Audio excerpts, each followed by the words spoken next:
एक अगुवे के नाते आपका उत्तरदायित्व। भाग 2। परमेश्वर के प्रति और उनके लोगों के प्रति अगुवों की जिम्मेदारी के हमारे विचार विमर्श को हम जारी रखते हैं।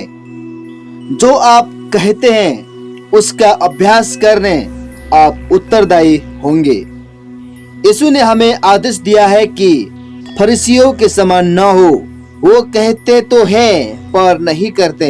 जब तक कि संसार स्थिर है, इस अध्याय को धर्म से सभी सेवकों पासवानों के लिए एक चेतावनी और एक संकेत होना चाहिए। मसीहा की दृष्टि में कोई भी पाप उनके पापों के समान इतने पापमय नहीं है। पौलुस इसमें जोड़ता है, क्या तू जो दूसरों को सिखाता है अपने आप को नहीं सिखाता? क्या तू चोरी न करने का उपदेश देता है और खुद आप ही चोरी करता है? मसीहा के निमित्त इससे बड़ी कोई रुकावट नहीं है। मसीहा के नाम का इसके बड़ा कोई अपमान नहीं है कि मसीहा गणों के जीवन मसीहा की शिक्षाओं और बाइबल की माप तक नहीं है। यह सबसे बढ़कर मसीही अगुवे के लिए सच है। संसार को प्रत्येक अधिकार है कि मां करे कि जो हम सिखाते या प्रचार करते हैं उसे अभ्यास में लाए। यदि हम ऐसा नहीं करते हम पाखंडी हैं और कोई भी पाखंडी लोक सम्मान का पात्र नहीं है। अपने स्वयं के प्रति हम जितने हैं उसकी तुलना में दूसरों के प्रति अधिक सख्त रहना अधिक सरल है। यह माता पिता के समान को क्षति पहुंचाता है जब माता पिता बच्चों से वे मांग करते हैं जो वे स्वयं अभ्यास में नहीं लाते। यह चर्च के लिए सम्मान को क्षति पहुंचाता है। यदि लोग अगुवे के जीवन में त्रुटियों की ओर संकेत कर सकते हैं, यह सत्य की ताकत को नष्ट करता है। जब हम बाइबल या जो हम दूसरों से कहते हैं उसके अनुरूप नहीं जीते। यीशु ने कहा, कपट रूपी खमीर पाखंड से चौकस रहना। पतरस हमसे निवेदन करता है कि स्वयं को सब प्रकार के पाखंडों से मुक्त रखे। सावधान रहिए कि आप बाइबल के मापदंड को बढ़ा चढ़ाकर ना कहे। केवल एक ही तरीका है जिससे आपको अधिकार है कि आप उससे उच्च मापदंड का प्रचार कर सकते हैं जितना कि आप जीते हैं। आपको कहने की आवश्यकता है, यदि है जो बाइबल सिखाती है मैं अंगीकार करता हूँ, मैं अब तक इसके अनुरूप नहीं जी रहा हूँ। मेरे लिए प्रार्थना कीजिए कि परमेश्वर के अनुग्रह से मैं आज के दिन से आगे जी सकूं। कहीं एक अगुवे ने पवित्र आत्मा की कायलियत के नीचे स्वयं का प्रचार किया है, जबकि वो सच्चाई उसके लिए और अधिक स्पष्ट हो गई जब उसने बोला, यदि आप ऐसा करते हैं परमेश्वर और अपने लोगों के सामने स्वयं को नम्र करें, अपनी आवश्यकता का अंगीकार करें। यदि आप लोगों को एक आमंत्रण देते हैं कि आगे आए और उस सत्य का पालन करने में परमेश्वर की सहायता मांगे जो आपने प्रचार किया है, अपने घुटनों पर आने वालों में पहला रहिए और आपके लोगों की प्रार्थना की मांग कीजिए, तब आप उनके सम्मान को बनाए रखेंगे। आपके लोगों की तुलना में आप अधिक उत्तरदायी रहेंगे। याकूब हमें चेतावनी देता है, हे मेरे भाइयों, तुम में से बहुत उपदेशक न बने, क्योंकि तुम जानते हो कि हम उपदेशक और भी दोषी ठहरेंगे। याकूब 3:1 के मुताबिक। ठीक अगली आयत में वह जोड़ता है कि वह हम सब बहुत बार चूक जाते हैं। क्या आप बहुत बार बहुत तरीकों से चूक रहे हैं? यीशु हमें आगने के खतरे को स्मरण दिलाता है। एक अगुवे के लिए यह एक विशेष खतरा है। हम सरलता से आगने दूसरों की आलोचना का मूल्यांकन करने की आदत में आ जाते हैं। क्योंकि लोगों की आंखों में हम पवित्र शास्त्र के अर्थ पर अधिकार प्राप्त बन जाते हैं और वे अक्सर हमारे विचारों को एकमात्र उत्तर के रूप में भरोसा करते हैं। याद रखिए कि कितनी अपूर्णता से आप वास्तव में परमेश्वर की संपूर्ण सच्चाई को समझते हैं। यीशु ने कहा, दोष मत लगाओ कि तुम पर भी दोष न लगाया जाए, क्योंकि जिस प्रकार तुम दोष लगाते हो उसी प्रकार तुम पर भी दोष लगाया जाएगा, और जिस नाप से तुम नापते हो उसी से तुम्हारे लिए भी नापा जाएगा। तो क्यों अपने भाई की आंख के तिनके को देखता है और अपनी आंख का लट्ठा तुझे नहीं सुझता? जब तेरी ही आंख में लट्ठा है जो तू अपने भाई से कैसे कह सकता है, ला मैं तेरी आंख से तिनका निकाल दूं? हे कपटी, पहले अपनी आंख में से लट्ठा निकाल ले, तब तू अपने भाई की आंख का तिनका अभी भली भांति देखकर निकाल सकेगा। मत्ती 7:1-5 तक है। और यीशु ने क्यों ये संकेत दिया कि हमारे भाई की समस्या आंख में लकड़ी का बुरादा के एक तिनके के समान है, किंतु हमारी आंख में समस्या एक बड़े लट्ठे से समान है, क्योंकि दूसरों की गलतियां हमें हमारी अपने की अपेक्षाकृत बड़ी प्रतीत होती है, क्योंकि हम अगुओं को और अधिक उत्तरदायी ठहराया गया है और अगुवे के रूप में हमारी भूमिका हमारी त्रुटियों को दूसरों की आंखों में स्पष्ट व बड़ा बना देती है।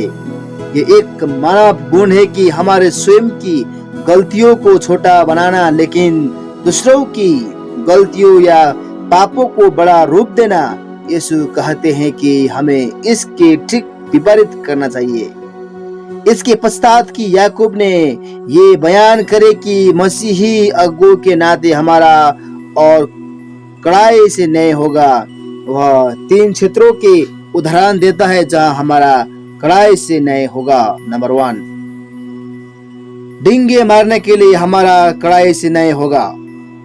याकूब कहता है कि हमारे शरीर में जीभ एक छोटा सा अंग है, और लेकिन ये बड़ी बड़ी डींगे मारती है।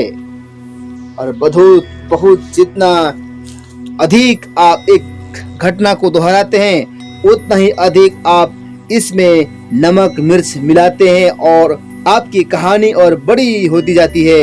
आपका दिमाग आपके ऊपर सरलता से चाल खेल सकता है। बड़ा चढ़ाकर बोलने से सावधान रहिए। सुसमाचार किए ढंग से बोलना एक दुर्भाग्यपूर्ण अभिव्यक्ति बन गया है, जिसका आशय है कि प्रचारक की कहानियां अधिक विस्तृत है और मन परिवर्तन करने वाले लोगों की संख्या बहुत तथ्यों की अधिपत्र से अधिक बड़ी है।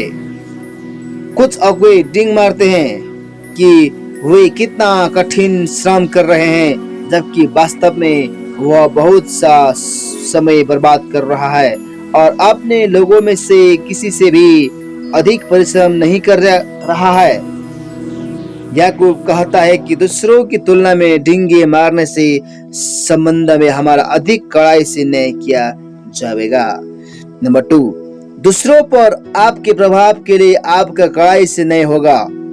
याकूब इसे उदाहरण देकर समझता है, यदि दिखाकर कि एक छोटी सी चिंगारी पूरे जंगल में चौराहे भटका देती है। संदेह की, अविश्वास की, दोषारोपण की, नाराजगी या क्रोध की एक छोटी सी टिप्पणी एक चर्च में विशोधक आग भड़का सकती है। आपकी पदवी के कारण जो आप कहते हैं वो अधिक गंभीरता से लिया जाएगा, बिना प्रश्न के अधिक विश्वास किया जाएगा, और जितना आप सोचते हैं उससे अधिक को बहुत उद्धृत किया है जो आप गोपनीय ढंग से बताते हैं, कदाचित ही गोपनीय रखा जाएगा। जो आप एक संभावना के रूप में कहते हैं, एक वास्तविकता के रूप में उद्धृत किया जाएगा। जो आप कहते हैं बहुत संदर्भ से बाहर उद्धृत किया जाएगा। यदि किसी को अपनी जीभ की चौकसी करना है तो वह एक अगुआ है। यदि कोई व्यक्ति आसानी से एक आग भड़का सकता है जो कलीसिया में कुछ को जला देगा और नाश कर देगा, या चर्च से बाहर कुछ लोगों को जिनके पास समाचार लेकर जाने की आवश्यकता है, तो यह अगुआ है।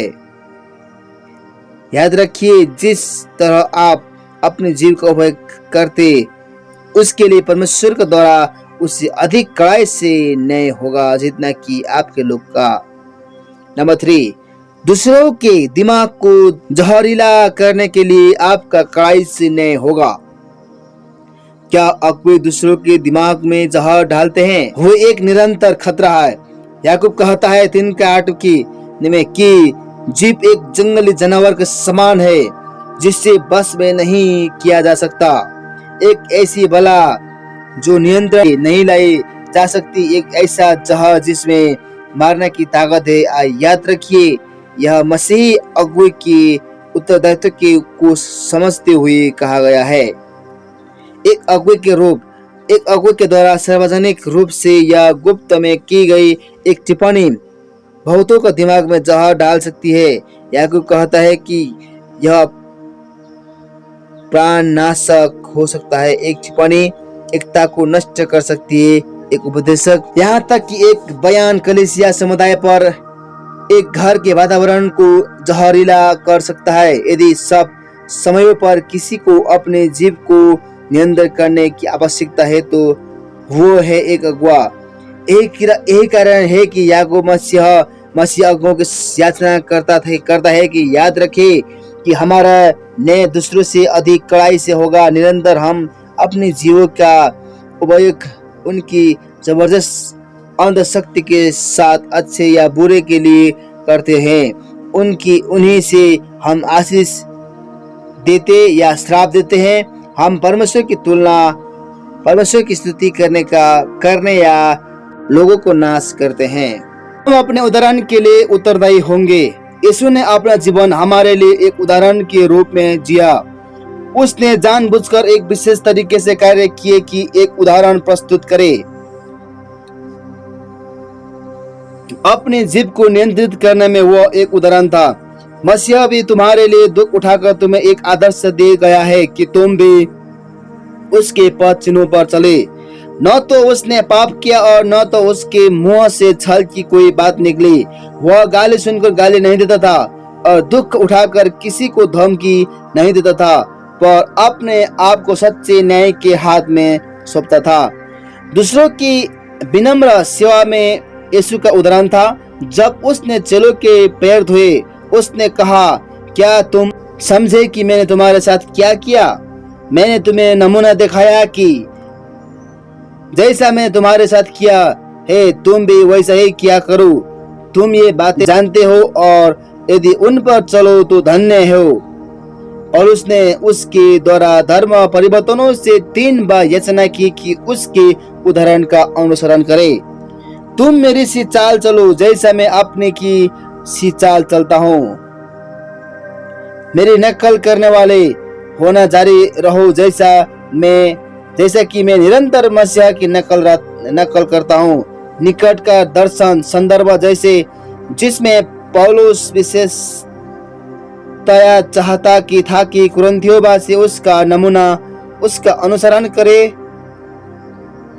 था, किसी के लिए ठोकर का कारण न हो। जहाँ तक संभव हो दूसरों को प्रसन्न रखने की खोज में रहे। अपने स्वयं की भलाई की व दूसरों की भलाई की खोजी हो। मेरे उदाहरण का अनुसरण करने में दूसरों के साथ जुड़ जाओ। यूनानी शब्द है कि मेरे संगी नकाल होना जारी रखे का संदर्भ जिस पर पौलुस बल दे रहा था वो था उसका सुंदर वर्णन कि मसीहा के पीछे चलने में वह कैसे निशाने की और मेहनत से बढ़ रहा है।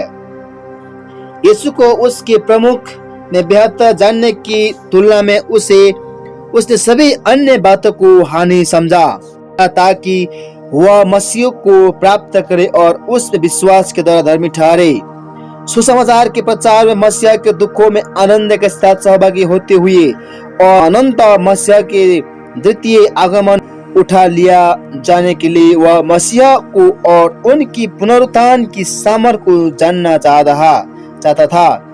उसने यह भूलते हुए कि विगत क्या था और जो सामने रखा था उसके लिए हर एक प्रयास करते हुए यह उसकी एक अनुभूत करने वाली प्राथमिकता बना रखी थी।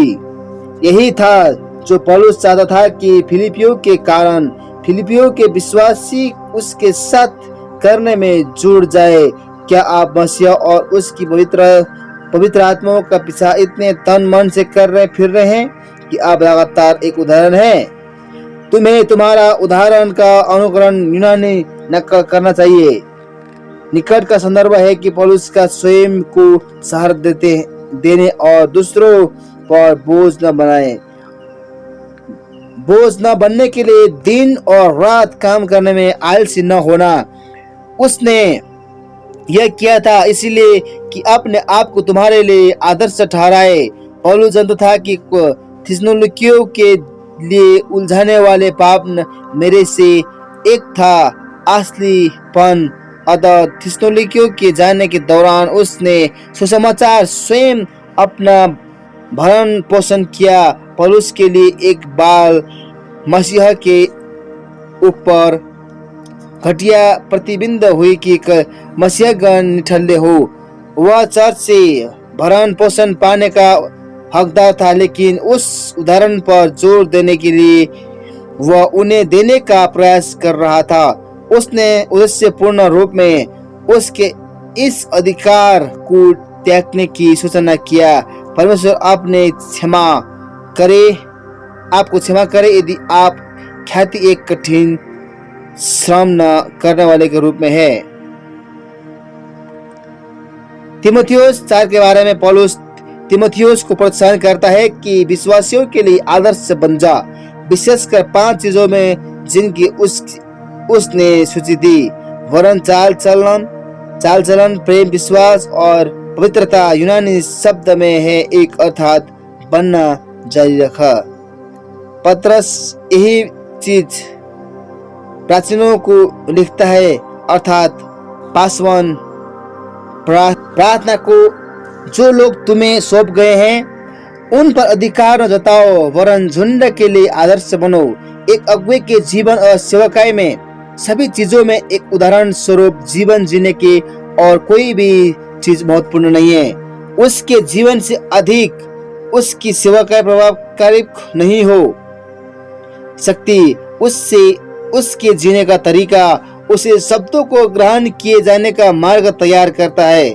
यह उसके अपने लोक और उदाहरण न पाए हुए के मध्य सच है। आपके जीवन का उदाहरण आपकी सेवकाई को मान्य ठहरता है या असमान ठहरता है। किसी भी समाज में अपनी विश्वास योग्यता उससे अधिक नहीं है। जो आपका जीवन न्यायसंगत विरुद्ध करती है, जो आप एक बार एक कहते हैं उसे आपको मूर्त रूप प्रस्तुत करना चाहिए। आपको प्रदर्शन करना चाहिए कि सुसमाचार सत्य है। यहाँ तक कि परमेश्वर आपको किसी कठिन अनुभवों से जाने दे सकता है ताकि गैर मसीहियों को प्रमाणित करे कि मसीह वास्तविक है और आप अग्रिम है। एक उदाहरण रखना कीमती हो सकता है और कुछ आवश्यकता नहीं है। आप आपके प्रार्थना के जीवन के उत्तरदायित्व होंगे। वे नींव जिसके ऊपर आपकी सहारा सेवकाई व अनुवाद निर्मित होता है आपका प्रार्थना का जीवन है। आपका अगुवाई आपके प्रार्थना के जीवन से कभी भी बड़ा नहीं है।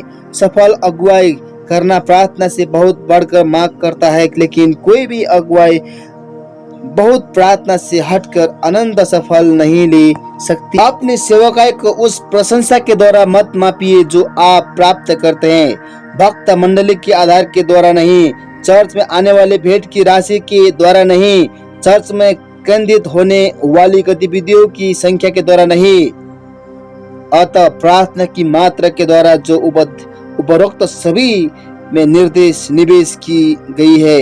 अन्य चीजें बराबर होने पर प्रार्थना करने वाले एक लोगों के साथ प्रार्थना करने वाला एक अगुआ परमेश्वर द्वारा आशीषित होगा।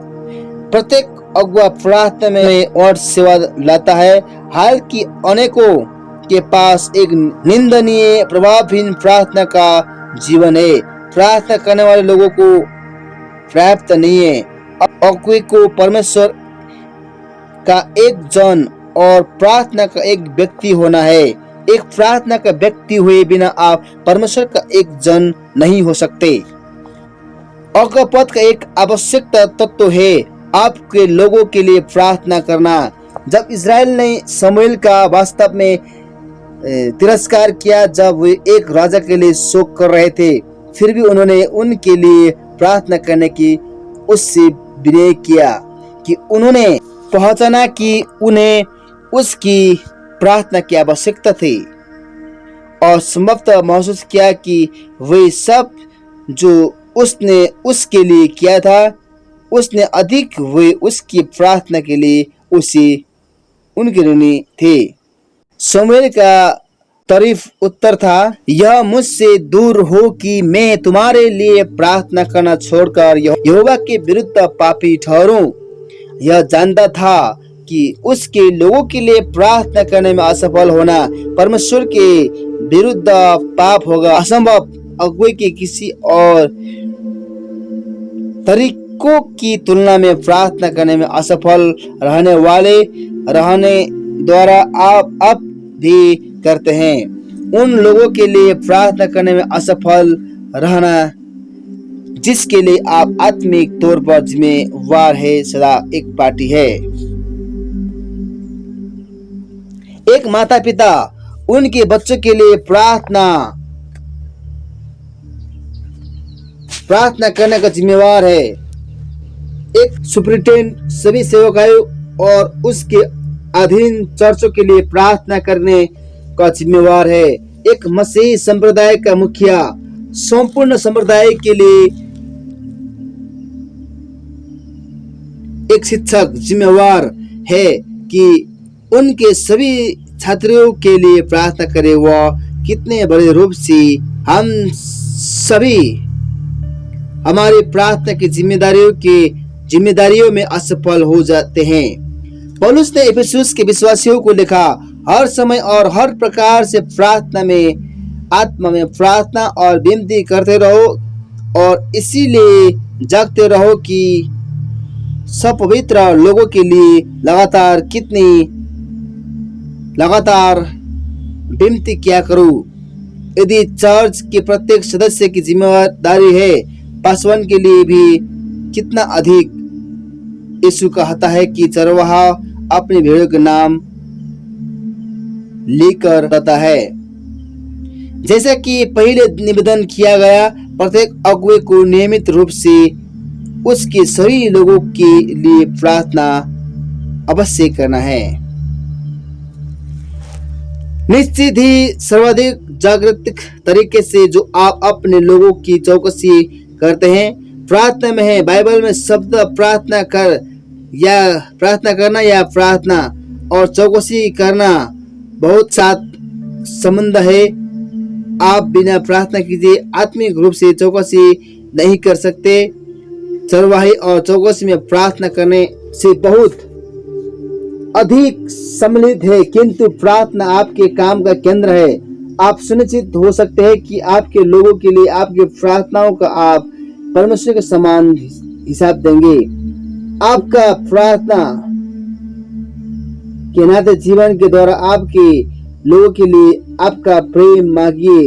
अपने लोगों के लिए आपकी चिंता, आपके लोगों के लिए आपका दर्शन और आपकी अगुवाई को अपने प्रार्थना के द्वारा नापिए।